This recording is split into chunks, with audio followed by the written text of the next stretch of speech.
Full Moon sale ಬೆಳಗ್ಗೆ 9 ಗಂಟೆಯಿಂದ ರಾತ್ರಿ 12 ಗಂಟೆವರೆಗೆ ಆಗಸ್ಟ್ 28 ಒಂದು ದಿನಕ್ಕೆ ಮಾತ್ರ.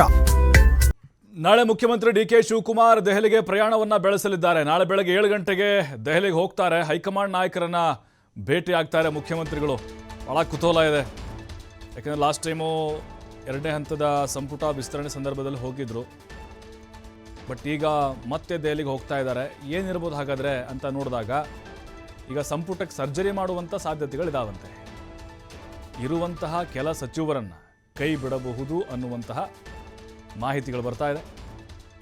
ಅಂದರೆ ಯಾರನ್ನ ಸಂಪುಟದಿಂದ ಕೈ ಬಿಡಬಹುದು, ಒಂದಿಬ್ಬರನ್ನು ಕೊಡಬಹುದು ಅಂತ ಚರ್ಚೆಗಳು ನಡೀತಾ ಇದೆ.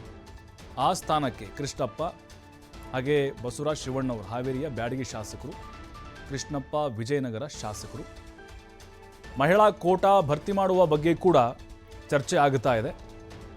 ಯಾರಿಗೆ ಕೊಡಬೇಕು ಅಂಥೇಳಿ ಮಹಿಳಾ ಕೋಟಾ ಖಾಲಿ ಇದೆ. ಈಗ ಖರ್ಗೆ ವೇಣುಗೋಪಾಲ್ ಅವ್ರನ್ನ ಭೇಟಿ ಮಾಡ್ತಾರೆ ಮುಖ್ಯಮಂತ್ರಿಗಳು. ಬಟ್ ಈಗ ನಿಜಕ್ಕೂ ಆ ರೀತಿ ಬೆಳವಣಿಗೆ ಆಗುತ್ತಾ? ಹಾಗಾದರೆ ಇಬ್ಬರನ್ನ ಕೈ ಬಿಡ್ಬೋದು ಅಂತ ಚರ್ಚೆಗಳು ನಡೀತಾ ಇದೆ. ಮತ್ತು ಮಹಿಳಾ ಕೋಟಾ ಮಹಿಳೆಯರಿಗೇ ಅದನ್ನು ಬಹುತೇಕವಾಗಿ ಕೊಡ್ತಾರೆ ಮತ್ತು ಕೊಡಲೇಬೇಕು. ಇಲ್ಲದಿದ್ದರೆ ಅದು ಮತ್ತೆ ಬೇರೆ ಸಂದೇಶ ಹೋಗುತ್ತೆ. ಡಿ.ಕೆ. ಶಿವಕುಮಾರ್ ಅವರು ಕೂಡ ಸಾಕಷ್ಟು ರಾಜಕೀಯ ಲೆಕ್ಕಾಚಾರಗಳನ್ನು ಹಾಕಿದ್ದಾರೆ. ವರಿಷ್ಠರ ಭೇಟಿಗೂ ಮುನ್ನ ಕೇಂದ್ರ ಸಚಿವರನ್ನ ಭೇಟಿ ಮಾಡ್ತಾರೆ ಡಿ.ಕೆ.ಶಿ. ರಾಜ್ಯದ ಅಭಿವೃದ್ಧಿ ಕುರಿತು ಚರ್ಚೆನ ಮಾಡ್ತಾರೆ ಸಿಎಂ. ನಂತರ ರಾಜ್ಯದ ಪರ ವಕೀಲರ ಭೇಟಿಯಾಗ್ತಾರೆ. ನದಿ ನೀರು ವಿವಾದದ ಬಗ್ಗೆ ವಕೀಲರ ಜೊತೆ ಮಾತುಕತೆ ನಡೆಸ್ತಾರೆ. ಈಗ ನಮ್ಮ ಕಾವೇರಿ ನೋಡ್ತಾನೆ ಇದ್ದೀವಿ, ನಮ್ಗೆ ಹಿನ್ನಡೆ ಆಗ್ತಾನೆ ಇದೆ.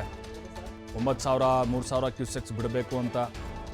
ಇನ್ನು ಸುಪ್ರೀಂ ಕೋರ್ಟ್ ಕೂಡ ಸೋಮವಾರ ವಿಚಾರಣೆಗೆ ಬರುತ್ತೆ. ಹೆಂಗೆ ನಾವು ವಾದ ಮಾಡಬೇಕು ಇನ್ನೂ ಖಡಕ್ಕಾಗಿ, ವಾಸ್ತವತೆಯನ್ನು ಹೇಗೆ ಅಲ್ಲಿ ತೆರೆದಿಡಬೇಕು ಅನ್ನೋದ್ರ ಬಗ್ಗೆ ಕೂಡ ವಕೀಲರ ಜೊತೆಗೆ ಚರ್ಚೆ ಮಾಡ್ತಾರೆ. ಕೆಲವೊಂದಿಷ್ಟು ಸಮಾಲೋಚನೆ ಕೂಡ ನಡೆಸ್ತಾರೆ. ಇನ್ನು ವಿವಾದಿತ ಕೇಸ್ ಕ್ಲಿಯರ್ ಮಾಡಿಸುವ ಬಗ್ಗೆ ಕೂಡ ಚರ್ಚೆಯನ್ನು ಮಾಡಲಿದ್ದಾರೆ. ರಾಜ್ಯದ ಅಭಿವೃದ್ಧಿ ವಿಚಾರಕ್ಕೆ ಸಂಬಂಧಪಟ್ಟಂತೆ ಕೇಂದ್ರ ನಾಯಕರನ್ನು ಕೂಡ ಡಿ.ಕೆ. ಶಿವಕುಮಾರ್ ಅವರು ಚರ್ಚೆ ನಡೆಸ್ತಾರೆ ಸುದೀರ್ಘವಾಗಿ.